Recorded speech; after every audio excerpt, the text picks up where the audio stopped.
বন্ধুরা, আজকে আমরা জানবো বলিউডের কম বাজেটে তৈরি করা কিছু মুভি যেগুলো সুপার হিট হয়েছিল। মুভিগুলোর বাজেট খুবই কম, কিন্তু আয় করা অর্থের দিকে তাকালে আপনার চোখ কপালে উঠে যেতে পারে। আগে আমরা দেখতাম বিগ বাজেটের মুভিগুলোই সবচেয়ে বেশি সাকসেস হতো, কিন্তু এখন দাবার গুটি উল্টে গেছে। ক্ষুদ্র এই করোনা ভাইরাস যেমন লাখ লাখ মানুষের জীবন নিয়ে নিচ্ছে, ঠিক তেমনই অল্প বাজেটের এই মুভিগুলো পুরো বলিউড তথা বিশ্বকে মাতিয়ে দিয়েছে আর কোটি কোটি রুপির বিজনেস করেছে। চলুন বন্ধুরা, ভিডিওটি শুরু করা যাক। এক, কাহানি। বন্ধুরা, বিদ্যা বালানের কাহানি মুভিটি 2016 সালে রিলিজ হয়, যেখানে বিদ্যা বালান প্রেগনেন্ট অবস্থায় তার হাজব্যান্ডকে খোঁজার জন্য কলকাতায় আসে। সম্পূর্ণ মুভিটির শুটিং কলকাতায় হয়। মুভিটির বাজেট ছিল মাত্র 4 কোটি, কিন্তু মুভিটি বক্স অফিসে 91 কোটি রুপির বিজনেস করেছিল। একদম লো বাজেটে বেশি আয় করা একমাত্র মুভি এটি। 2, হিন্দি মিডিয়াম। বন্ধুরা, 2017 সালে রিলিজ হওয়া হিন্দি মিডিয়াম একটি কমেডি মুভি। মুভিটির মেইন স্টোরিতে দেখানো হয়েছে একটা ম্যারিড কাপল তাদের বাচ্চাকে স্কুলে অ্যাডমিশনের জন্য গরিব সেজে স্কুলে যায়। ইরফান খান অভিনীত এই মুভিটির বাজেট ছিল মাত্র 14 কোটি, কিন্তু মুভিটি শুধু ইন্ডিয়াতেই আয় করে 100 কোটির বেশি, আর চায়নাতে রিলিজ করার 3 দিনের মধ্যেই মুভিটি 100 কোটি আয় করে।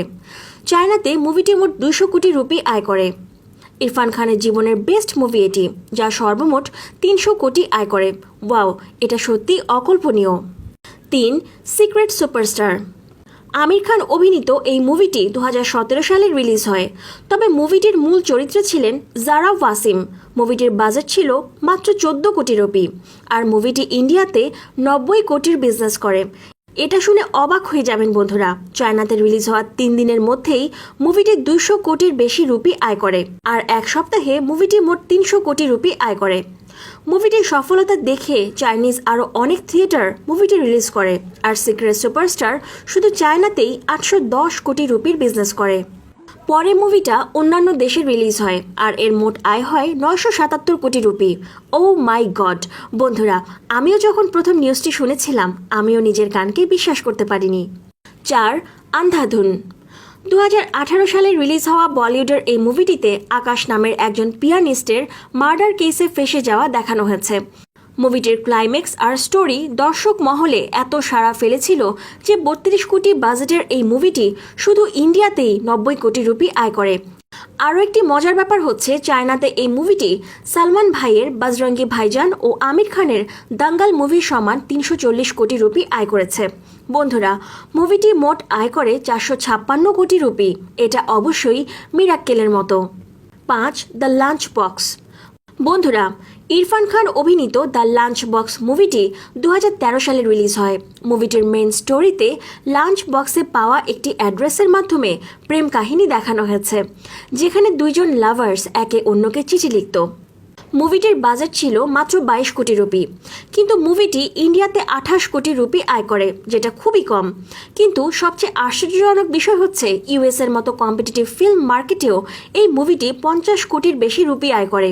এই মুভিটি ইরফান খানের জীবনে আয় করার প্রথম মুভি, যা 100 কোটি রুপির বেশি আয় করে। কুইন। 2013 সালে রিলিজ হওয়া বলিউডের এই মুভিটি কঙ্গনার লাইফের বেস্ট মুভি।